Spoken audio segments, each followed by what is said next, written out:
Disclaimer, we are not licensed medical professionals. The thoughts and opinions expressed on this podcast are meant to share our experiences and not to diagnose or as a form of treatment. If you or anyone you know is currently suffering, respectfully encourage them to seek help from a licensed professional. The topics discussed in this podcast may be triggering for some viewers.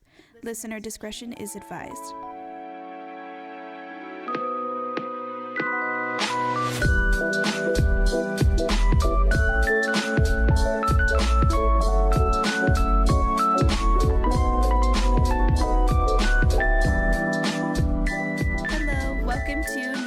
With Wine.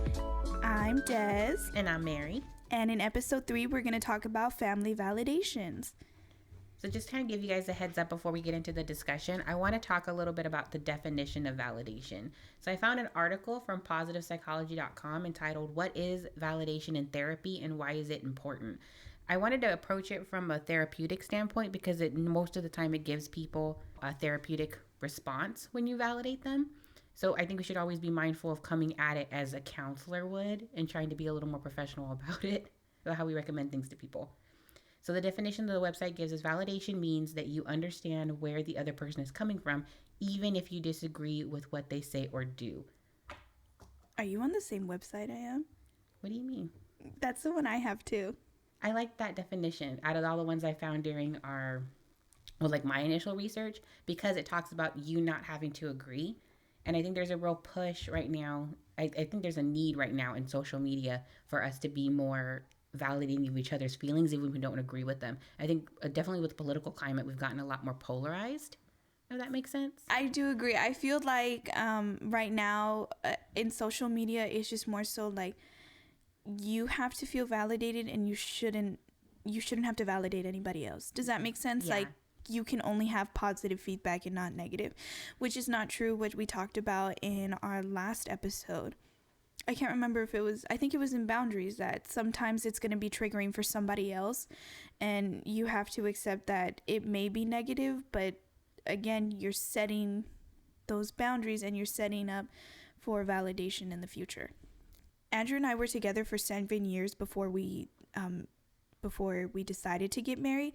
And before that, everyone was asking us, when are you going to get married? When are you going to get married? If it's not what we want, why continue asking, you know? Yeah. Obviously, by 3 years, I told Andrew I wanted to marry him and to hurry up, but that was us. Mine wasn't really the marriage conversation. It was more the, when are you going to have kids? Oh my God. Yeah, we're getting that right now too. I want to wait when I decide. I don't even know if I want them. We talked about that in the last episode too, I think. Yeah, I think I've gotten to a point now where it's kind of up in the air and we'll just keep talking about it and see where it takes us. But I think right now we're enjoying each other and our time together. So who knows where it's going to turn out eventually. Because I know at one point that's something we really wanted, but like I'm being open to that might not happen because it hasn't happened since, and it's expensive to try to get pregnant. It's very expensive for me. So I don't know if that's where we really want to put our money right now. There's a lot of other irons in the fire. So we'll see. We'll see how it goes. But I get where the pressure of other people bringing it up is definitely uncomfortable. Mm-hmm. And it's almost like they're invalidating the lifestyle I've chosen of being without children. Right. Or that I'm doing something to them by not giving them grandchildren or nieces or nephews or cousins. You know what I mean? Like I'm being selfish and making them lose out on something. I had someone tell me that before, that I'm taking away the opportunity of them becoming something different. Yeah. Whether that be my choices, aunt, uncle, a cousin, a tia, you know. Yeah, it can be it's invalidating on both sides. Right. So I kind of wanted to talk a little bit this episode about how our culture as children, that kind of gets embedded into us about not really giving ourselves or our feelings any credence, because I think it really plays into our dynamics as adults and how we interact with each other now, especially with people still making comments to me about the grandkids or the niece or a nephew or a cousin. Those kind of comments can get kind of old. Right.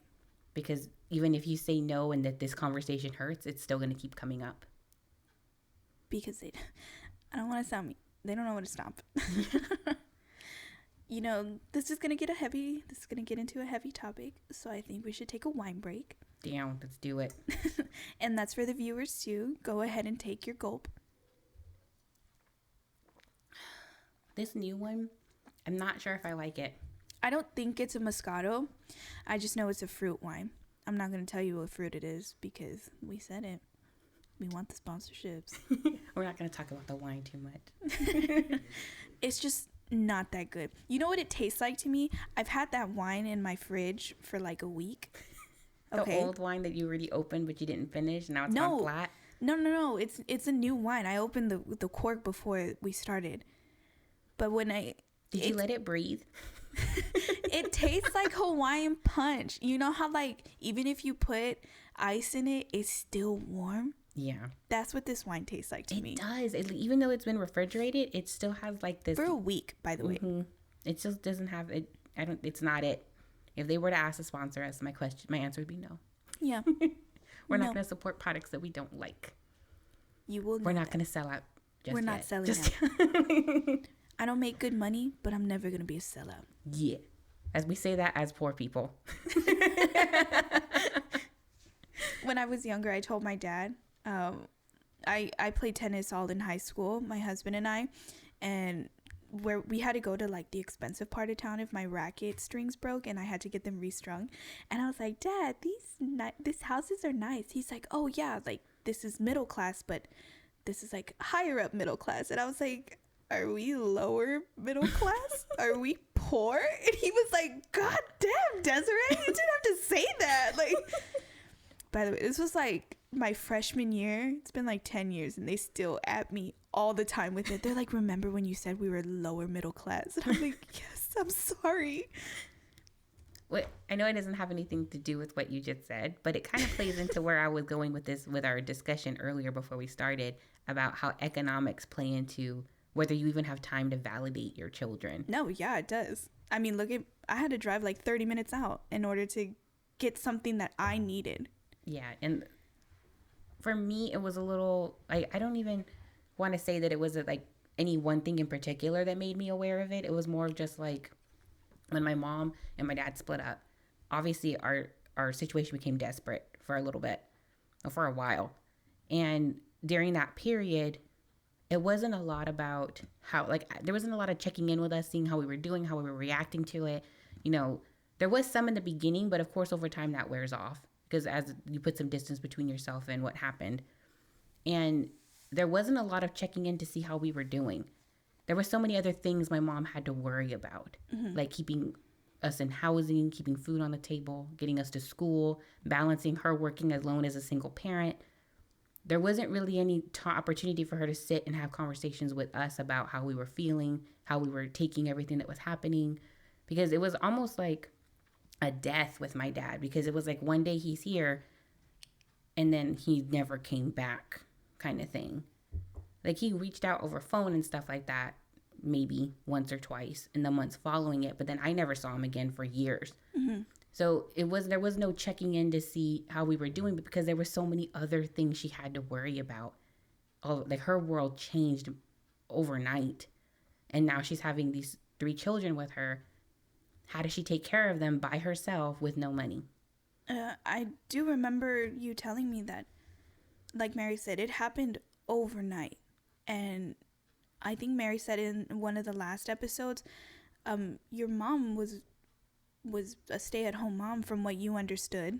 No, she wasn't. She worked. She always worked, but she did everything. Yeah, she did pretty much everything on her own. So even with my dad was home, he was in the military, so he'd be gone for long periods of time. Mm-hmm. For the military, quotation marks. That wine is so good. I know. Give me a little bit real quick before I get into this.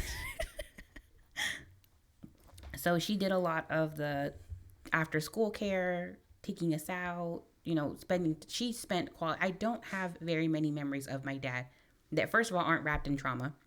And second of all, that were even him spending individual time with us, like outside of everything. I remember he used to take us fishing, but then he'd torment us on the boat. while we were out Nice. there. So I remember we would get so excited about going because it was different. He'd take us out on a boat. He got his boating license, and we would get one of those little. It's like in the movies, those boats where the guy's all alone with the one fishing pole in the middle of the. Yeah. We would rent one of those boats and take us fishing. Granted, we sucked at fishing, and it was. I think he just liked being out there and doing something outdoorsy, and I honestly think he just wanted to drive the boat. But I mean, if I got my license too. other than the boat, and there was one other instance, and again, this is a little bit more heavy, where he had taken us from school without telling my mom after an argument, and had taken us to the movies and out to eat. And I remember that, like, thinking that was like, I didn't know that he would argue with my mom. So when he picked us up, I was like, this is awesome. Like, he's spending time with us. We're hanging out. He had intentionally done that to scare the crap out of my mother. He didn't tell her he took us, and he kept us out late to scare her. So your mom got the phone call that, hey, Mary's not at school right now. At daycare. Even worse. Mary's not here right now. No, she went to go get us from daycare, and we weren't there. Oh, wait a second. The daycare didn't even call? No, because I think that they had assumed, rightly, that one of our parents had taken us. Because the way our daycare would pick us up from school and take us straight over there. So I don't think there was ever, like, I don't know for sure, but as far as I remembered, she showed up at the daycare to pick us up, and we were gone. Oh my God. So I don't, there wasn't a lot of time during that period for my mom to look at us and ask us, are you okay? Like, are you feeling okay? Did something, you want to talk to me about something? Because she'd already had a full plate. There was adult games going on with kids in the room, if that makes sense. Yeah. So I don't think that there was a lot of time for the validation that needed to happen at that point. And then, of course, life continues to happen as those things go under the rug and we move on. And we moved out and we moved on with our lives to the point where when I finally moved out, like I was telling you before, it was like a shitstorm for me at that point. So, do you want to give some background? Yes, I'm going to start from the beginning. Do you want wine first? Yes, give me one more sip. I need my courage. I want to talk about this because I want to preface that the power validation has over people when they're in their lowest point, and why it's so important for us not only to validate ourselves, but to validate other people, because you don't know how bad it is unless they tell you. And if someone's coming to you about something, it's very important to validate them because, again, you don't know what's happening in the background that led to this moment. It takes a lot for me to come and ask somebody something. So I want to talk about when I moved out of my mom's house. If you cry, it's okay. Remember, this is our safe space. And it's part of our techniques is to let the person cry. Yes. When they're validating, when you're validating them. So it started, I want to say, after my mom and my stepdad got a divorce. And the dynamics in our household changed. I had already been cooking dinners up to this point. But after the divorce happened, my responsibilities now included taking my sister to school and picking her up and picking my brother up from football practice. And I still worked and I was going to college. So like my typical day, I'd wake up, take my sister to school, haul ass across town to get to the campus, go to my class. And my first class, and this was like across the board for my entire time at the university, if you're not there at roll call, it's like you never showed up. Yeah. They don't give you credit for it. They would do quizzes. And if you weren't there when they called you, you wouldn't get to take that quiz. So I was terrified. I was always rushing on the other side of town to get to school. I'd go to school. I'd do my morning classes because I try to work around my sister's schedule. So my morning was packed. I did classes back to back to back for 4 or 5 hours. Then I took a 2-hour lunch break where I'd eat and go to the library and study. As soon as I was done studying, haul ass back across town to pick my sister up from school. Go home, start dinner, leave, go pick my brother up from football practice, go back home, drop him off, finish dinner, go back in the car through traffic to get to my night classes. And I was doing this over and over and over again. And on my days off, where I didn't have a night class or I had no school, I was going to work. I worked a part-time job in between. So really my only time off was the weekend, or if I happened to not have a night class and I didn't have to do anything with the kids, because I also took them to dental appointments and that kind of thing too. So I found myself being lost in that. Like I now at that point, all of my identity was gone and I was pseudo mom. Mm-hmm. And it got to the point where my brothers, they don't respect me because I'm not their mom. I'm their sister who's taken on this role of pseudo mom with them. So there was a lot of disrespect going on to me. A lot of doors slammed in my face, a lot of name calling at me. I would go to my mom about it and she would try to help, but for like she was going through her own mess with the divorce. Like she couldn't help me. Like I'm trying to help her, but I was making it so that she didn't have to help me because shit was still getting done regardless if she did anything or not. Like the kids were still getting dropped off at school. I was still cooking the dinners. Nothing was if she didn't step in, nothing was changing. So why would she take me seriously, basically? Right. And it got to the point where because it wasn't just them. There was a lot of things going on. Robert and I had our biggest fight that we'd ever had, and we ended up splitting up for a couple months during that period. We were still in communication, and the communication wasn't good.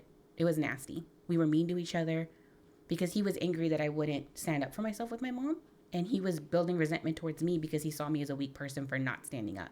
But I don't think I think other people in our culture understand the devotion we have to our parents and like how we want to work it out with our parents. Like that goes before anything for me. I hope people understand what Mary says. I guess the best thing is like, you know those memes where it's like, oh, what your parents walked through to school on their way to school, like, you know, they'd be like, oh, I walked 10 miles in the snow. That's how I feel like Mary is saying, because I agree with her. My dad has told me things that has happened in his childhood and how he tried so hard not to do it for my sister and I. So I agree with you. I look up to my father and my mom. You don't want to disrespect heavily. them. Exactly. And especially when they're going through something, you never want to see your parents cry and you never want them to be hurt. And so you internalize a lot of it and you try to not be the problem. Exactly. So I wasn't expressing how bad it was to my mom at all, or my brothers, or anybody. I didn't even tell Robert because we were in such a crappy place at that point. And again, you just didn't want to put another problem on her plate. Exactly. And it turned into moments at night when I was driving home where I would sit in my car and then I'd finally drive home, and there's a curve on the highway when I'm leaving my school. It's like maybe 5 minutes away from the school, and I kept imagining myself just driving straight instead of taking the curve, just driving straight off the highway and just being done with it, because I felt like a part of why I was in this situation is because I was a problem that was causing all these other problems with other people. He's upset because of me. She's upset because of me. I'm causing pain. It was starting to scare me when I started looking forward to that, imagining it, driving home. Mm-hmm. And I didn't tell anybody about this. And it finally reached a tipping point when there was an instance. I want to preface this part by saying there is a purity culture issue with Latinos. We have such high standards of women and purity, and we tie their value to their purity so heavily that we don't realize how ugly and detrimental we are being to their mental health and their value of themselves. I came home late with Robert after a date. My mother didn't speak to me. The next day we went to work. She didn't speak to me because we worked together. Mm-hmm. Then she made it known to me that she thought that the reason I didn't come home when I was supposed to was because I rented a hotel with Robert to sleep with him. Not because we stopped to get ice cream like we did, but because I wanted to sleep with him. So I lied and snuck off to sleep with him. When I took that in, I was like thinking what a fucking mess I made of my life for her, for my brothers, and that's what they think of me. That I'm a whore. That there couldn't have been any other reason why I didn't come home other than I was a slut. And it's almost like you pour so much of yourself into something Because at that point, like I told you, I didn't even know how I was anymore, because all of me was wrapped up in them. I didn't talk about anything but them. Mm-hmm. Like they were your kids. Yeah, and like my mom, I even to a certain extent saw her as my kid, like someone I needed to take care of. So it's almost like, for if you're a parent out there, your kid comes to you and tells you they hate you. And it's like, you've done everything. Like, I've given you everything. Like, my blood is in this. You know what I mean? I don't even know who I am without you. And you're telling me that this is how you see me? And like, when I realized that, I get damn broke. And all of this emotion just poured out of me. I told myself in that moment that either I was going to kill myself or I needed to get the fuck out of this house. So I grabbed my things and my dog, and I was like, I'll decide in the car. That's literally what I told myself. You grabbed the important stuff. Yeah, some clothes for like a couple days. I was planning on coming back. Hopefully. Like I said, I hadn't decided whether I was going to go just kill myself or if I was going to come back. Because again, the purity culture thing is just drilled into you. And that's like telling someone you hate them, is to tell them you question their purity. So I grabbed my stuff. I was going downstairs. Joey stopped me and he's like, what's going on? Where are you going? And I pretty much said goodbye to my brother because I thought I was going to kill myself in the car. And he didn't understand why I was crying so hard or being so emotional. He's like, just go take a couple days and come back. Like, he didn't understand how bad it was for me at this point, or what was being said to me. Even though he was part of what was happening, I don't think he saw me. I don't think anybody saw me leading up to this point. I agree how you're saying it. And I think it's, again, in our culture, we're just so used to putting us on the back burner. I feel like crying because everything you're saying I've gone through too. But we put ourselves on the back burner, so when it finally happens, it's because you bottled it up so much. And it's the first time that someone's finally seeing something is wrong. Yeah. And he wasn't seeing it just yet, though. No one was seeing it just yet. So I finally left. I got in the car. Everybody thinks I went to Robert's house. I didn't. I called him, and he was at work because he worked a night shift. And he told me, go, I can't help you right now. I need this job. Because this is happening with you, I need to make money to take care of you. That's immediately where his mind went, because I was not planning on leaving. It wasn't until my mom made that comment to me that I'd finally reached my breaking point. So this wasn't planned. I didn't think a bit ahead of time. It was like a split in the moment decision. If I don't get the fuck out of here, I'm going to kill myself. So he was like, just go somewhere else. I was like, I didn't want to go to my grandparents because that's pretty much like my mom.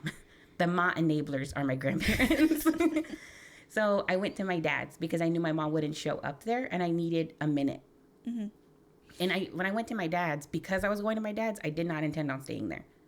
I just wanted to have somewhere where she couldn't go. Yes, and get my bearings. Mm-hmm. And I didn't want to go somewhere in public and have a meltdown. Right. So I went to my dad's. I was talking to him about what was happening, and he was telling me I needed a night, just to take a night, sleep it off, and then he would go with me or whatever to go back and talk to my mom. When I was talking to him, she starts blowing up my phone because, of course, at this point, she's realized I've left. And again, up to this point, it's up in the air whether or not I'm going to go home. I haven't really decided. Can I ask, was the suicidal thoughts gone? At this point, no. Okay. I felt like I could stay at my dad's house, but then even that didn't really feel like an option just because of how complicated my relationship with him was. This was a Band-Aid to my problem, was going to my dad. Like a Band-Aid on a pothole. Yeah, it was just something so I could take a minute to react before I decided what to do. Mm-hmm. And then she texted me saying, if you don't come home right now, or if you come home right now, I won't ground you. And that just reinforced that they saw me as a child, even though I thought I was acting like an adult this entire time. I will validate your feelings right now. You were acting like an adult. Like you said, you were the parent. And it was being completely invalidated with one little text. Because she still was telling me, you're a child, come home, you're acting like a brat. You're acting like a child. You don't know what you're talking about. Just come home. And I felt in that moment, if I went home, nothing would change and I'd eventually kill myself. And that at this point, I started to like take a step back from the suicidal thoughts and becoming, because anger took over and it stopped being sad and it started making me angry that she would still talk to me like this after what has happened between us. And so I stayed at my dad's. I ended up staying there for about 2 weeks. And while during that period, it became clear to me that I couldn't stay there. There was other things in my dad's life that were happening that was making it so that I couldn't stay there. So I don't want to get into details about that because it's not really relevant. Yeah. So Robert and I had decided after talking to him that we would get our own apartment. He'd been saving since before I left, because that was always the goal eventually. This just pushed our plans up like 2 years, because like the goal was to wait till I graduated from school. Like at the same time, I'm still in the middle of my bachelor's degree. So this is all happening really fast and it's scary. I just didn't know what to do. So of course, family members as Mexicans start coming out of the works to put their 2 cents in and try to help the situation. And of course, I'm not going to them. My mom is going to them. So they're hearing my mom's version of what happened. And as far as my mom knows, because again, I'm not telling her how I feel. I haven't said anything about my suicidal thoughts. I haven't said anything about feeling overwhelmed to her. Nothing. So in her mind, which also pisses me off because this is what the culture is, it's about a boy. It's not because I'm a fully dynamic person who has feelings and emotions of my own. Because I'm a woman, I'm somehow at some other man's beck and call in his will. And everything I do is a reflection of him. He had nothing to do with that decision for me to leave. That was me. But that's not how people were coming at me. My mom's sister came, her other sister, and my grandmother came and talked to me. All of them saying the same thing. You're going to throw away your college degree and all the work you've done for some boy. He's going to get you pregnant. Then you're going to have to marry him. And now you're not going to be anything but a housewife. And they kept saying these things to me. They weren't saying it so bluntly as I am right now, but that's what they were getting at. That I wasn't going to amount to anything if I took this path and I went to live with him. So my grandmother, before she left that conversation with me, and this was a form of shame for me. She wanted me to go tell my grandpa what my plan was. And the purpose of this was to slut shame me. For me to go tell my grandpa that I'm not coming home because I'm a whore. I think you should add who your grandpa is to you. My grandfather can do no wrong in my eyes. He was there for us when my mom and my dad split up. He offered us shelter. Right now, at this point, he's like one of my best friends. I go see him every week and we talk. He's the bomb.com. I love him. I have not met him, but Mary has never spoken bad about him. And in my opinion, I think she is 100% correct about him. And it's not just me. My brothers feel the same way. And we all have this like deity respect for him. So going into that conversation with him, because my grandmother told me to do it, I'm like, you know what? I'm going to go talk to him. I'm going to do it. There was 2 fears going into it. The first is that he would validate everything everybody else said, that I was a whore. The second was that he would tell me to go home. And knowing me and who I am and how I see him, if he told me either one of those things, I'd believe him and I'd do it. I'd go home. So when I went to go talk to him, like the second I walked in the living room, because he was in the living room when I got to his house, I couldn't even stand. Like I felt like my legs were giving out. And like I felt like, now I'm looking at it, it looks stupid in my head because I was kneeling in front of him because standing felt too heavy, if that makes sense. Like you were standing up to him. I understand. Because that's what I thought I was going to have to do. So, and of course that terrified me. So I was basically on my knees in front of him and I was bawling and he couldn't make sense of what I was saying. So he just sat there with me and he held my hand until I was done crying. He didn't say a word. He didn't look at me ugly. He didn't make faces at me or indicate to me that I was making him uncomfortable, which to me was, I didn't know what to do because I was always made to feel uncomfortable for crying in front of other people. So with him not doing that, it calmed me down in a sense. And like once, and he let me sit there like that for a good while. And when I finally was able to like kind of regain myself, he took the pressure off by talking first. And he was like, "Mija, you can talk to me. Like, it's okay. You say what you need to say." I don't think he knew what was going on, but I think he knew something was happening. And I kind of retold him, not everything about what had led up to me deciding to leave. Mm-hmm. But I did tell him. So I kind of started at the point where I was like losing my nerve, which was when people were telling me, you're going to drop out of school, you're going to get pregnant, you're going to give it all away for a man. And I'm telling him this because I told him, like, am I stupid? Like, am I doing this to myself? Is this what I'm doing? I wanted him to tell me if I was going down that path or not, because I trusted him to tell me if I was or not. And there's like she says, this is her favorite part of the story. But he lighten the mood. He held my hands and he told me, he's like, "I don't raise stupid girls. Are you a stupid girl?" And the way he said it to me made me know how ridiculous I was being for believing anything anyone had said to me up to this point. Because I wasn't stupid. I was the first one of my family to get a degree when they were supposed to. I'm not stupid. And I was like, "No," in my little mouse voice, because of course I'm still talking to God. And he was like, "I know you're not." He goes, "Everything you just said to me, if this is what you feel you need to do, I trust you. I know you. You're not stupid. You can do this if this is what you want. And don't let anybody from this point forward tell you otherwise, because Grandpa said you're okay." And I don't know, like, of course I hugged him and I kept crying again. But it was the first time during that period where I felt seen. He knew I was in pain. He didn't know where it was coming from, but he knew I was in pain and that was okay, but that I didn't need to listen to anybody else. If I trusted myself, the rest of it would work itself out. And I don't know how many times I look back on that moment when I'm in moments of crisis and have this like feeling of relief come over me that I'm not stupid. God told me I'm not stupid. Mm-hmm. And I can get through whatever comes because God said I could. I do think both were talking to you. Take another one. Take another sip.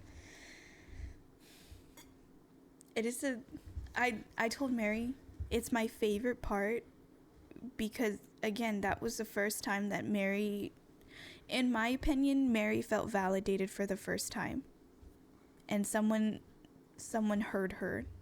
And I know that that's saying that, like, a lot of people say, go pray about it and you'll get your answers. I think that was like the first time, in my opinion, that like I've ever heard like God come to somebody, you know? Yeah. And that's how I felt. Even if you don't believe in that, this is something that we believe in, and so it is a big thing to us. I don't know. Because just the respect that we have for our elders and the impact that validating someone can have. And he was a man. Yes, and I think that also plays into it a lot as well, is because I think he could come from that place because he doesn't have to worry about any of the purity bullshit. I'm not saying like, oh, he's a man. I'm saying in our culture, a man is always right. I'm not saying that they're always right. I'm just saying if a man says it, it holds more weight. It holds more weight for us. It's like you always misbehave with your mom, but as soon as your dad yells, obviously you're gonna listen to him, right? It's the same thing. Yeah. Have you ever had like I don't know, have you ever heard God speak to you? Yes and no. I'm gonna start crying. So I've told Andrew this story before, but I've never gotten into it. I'm already like shaky because it's about my great grandmother on my dad's side. I never got to cry after she passed away because I promised her when she was alive that I wouldn't cry at her funeral. So I cry every time I talk about her. So Andrew and I were already dating, and I got fat. I was really skinny in high school, and Andrew was feeding me good. I don't know what to say. Like, love makes me hungry. We would always go out to eat, and I just got out of a bad career choice. I really don't want to get into that yet. I got out of a bad career choice, and I was just like depressed with that, and food was my happiness, so I would eat all the time. And a lot of my family would tell me like how pretty I was before, and I got so big, and most of this was my dad's side. Okay, I was like, write names down. I know these people. I know where they live. Most of this was my dad's side. I don't think I ever had like a problem with my mom's side. And I felt ugly, you know, and these words hurt. My nickname in high school used to be Flaca all the time because I was really skinny. And I remember someone telling me like, I can't call you that anymore because that's not what you are. Like, you got too big. And another person told me like, it looks like you ate the old Des. I'm sorry, my faces are like, who said I don't this think to I've you? ever like told Mary these stories. I've told you the specific story. So I never really got into it with Andrew because when it started happening, we were like 2 or 3 years in. So I didn't want to put all my drama out there. I get it. I was trying to I'm trying to look attractive to the opposite sex without looking traumatic at the same time. I was trying to marry this guy, you know? I was trying to get in the end zone here. So I never really told him. I just told him, like, for the most part, I didn't feel good about myself. And he understood that. Actually, he was the one that encouraged me to get a different hairstyle. I went orange on my hair. I'm sorry, Des. I'm just imagining you with this anime orange, like, fro coming out. I wanted to go blonde, but it went orange. I remember the blonde. Yeah. It was so... Oh, what did you say? It was auburn? Oh, it was auburn. I didn't take care of it. Then it went orange. But I'm happy how my mom's family is because everyone kind of, like, judges you in silence. Like, ooh, maybe she shouldn't have done that hairstyle. But my dad's side is very big. And they told me, I liked you with your better hair. This hair's ugly on you. You should change it. First of all, it was $300 to get that orange auburn hair. Okay, I'm gonna love it, and I don't care if I don't like it. Yeah. But that was like, I was trying to change how I felt. Like, maybe if I changed my hairstyle, like, I would love myself again, you know? And I couldn't. And I kept getting these, like, ugly statements all the time. And it was even people that, like, I actually cared about. I can't say from Mary, at least at this point, I didn't have any suicidal thoughts. I was at a really dark time. Like, I didn't want to go out with Andrew anywhere. I'd rather just eat in and stay home because I wasn't proud of myself, and I thought, like, he could do way better. He can't. Yeah, I was about to say that. I was like, he can't. I just want you to hear that from me. I just thought, like I'm getting fat. He doesn't want me anymore type of stuff. And this is, my grandma passed away in 2013, and I think at this point it was like 2019 or 2018. I can't remember. It was already like 2 years after I graduated from high school. And I went to bed crying because I was so upset and how ugly I was. Only because, again, these statements were really hitting home. Yeah. Because it was true, like how Mary said in the past episode, you look at yourself in that mirror and you're like, you're right. They were all right about this. I am ugly. I was so much skinnier when I was in high school.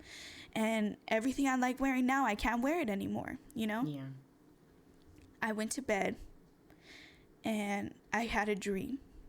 And I don't care what anybody says. It's a weird dream. The dream itself is weird.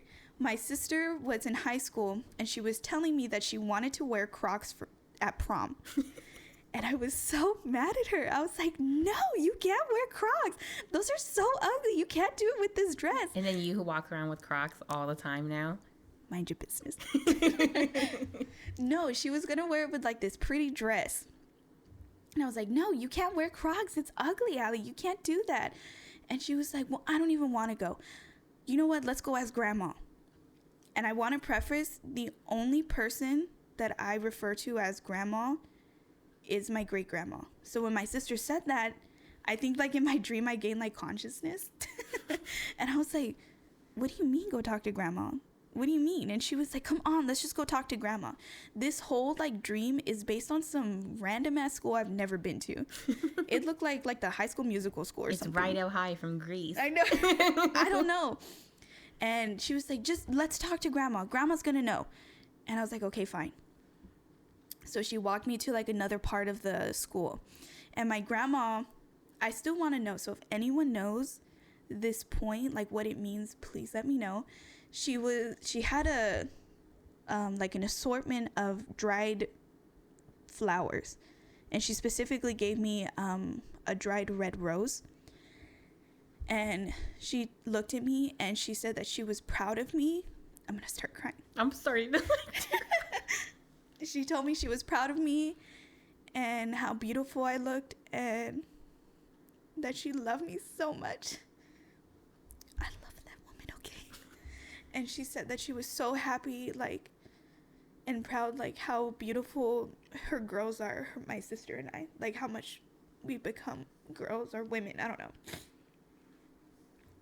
And I think Andrew was staying the night or, like, was sleeping with me because I woke up like fucking bawling and he was like, what's wrong? But I think in that point that was my first time like you said, God spoke to me, because I felt validated. Like, these people are just being mean. Yeah. And the person that I cared about, that I would want to talk to about it, is not here, and I could finally do that with her. I hope she comes back to my dreams, you know? Oh, the invitation stands. I know. So, I think that's, like, one of the only dreams that I actually remember. And that one, like, oh, my God. I come back to that dream all the time when I don't love myself and how I look, which is usually the time of the month. And I always say, like, Grandma said you were beautiful. She said it when she was alive, you know? But, like, it came from her when I was like in a really dark place with myself, my body. Yeah. Again, it's our culture. Our elders have the power to change our lives if they were to use it. When they decide to use it, they can change our lives with their words. Exactly. And on my dad's side of the family, I feel like her and like a couple other people were the only ones that loved my sister and I think we can get in that in a different one. I agree. I also, like, this whole story's kind of made me think of, like, did I tell you that I saw my son? No. I'll have to tell you about that in another episode. Oh, well, stay tuned for the next episode. As of right now, we don't know what episode 4 is going to be. We'll leave it a mystery until we post it. So we'll see you. I don't know when this is coming out. So thank you so much for watching. I'm still crying, by the way. Thank you guys for sitting in our trauma with us. We really appreciate it. We hope that we validated you. And if you want to go to our Reddit feed and talk to us about a moment when God spoke to you, we'll make sure to link it in the description. And no matter what, you can always message us regarding something and we will try our best to help you. So thank you for staying with us with Now Let's Try It With Wine. I'm Des. And I'm Mary. We'll talk to you next week. Bye. Bye. If you or anyone you know is struggling with suicidal thoughts, please contact the Suicide and Crisis Lifeline. You can call or text at 988. The hotline is open 24 hours a day, 7 days a week, and open even holidays. From Now Try It With Wine, you matter and we care about you.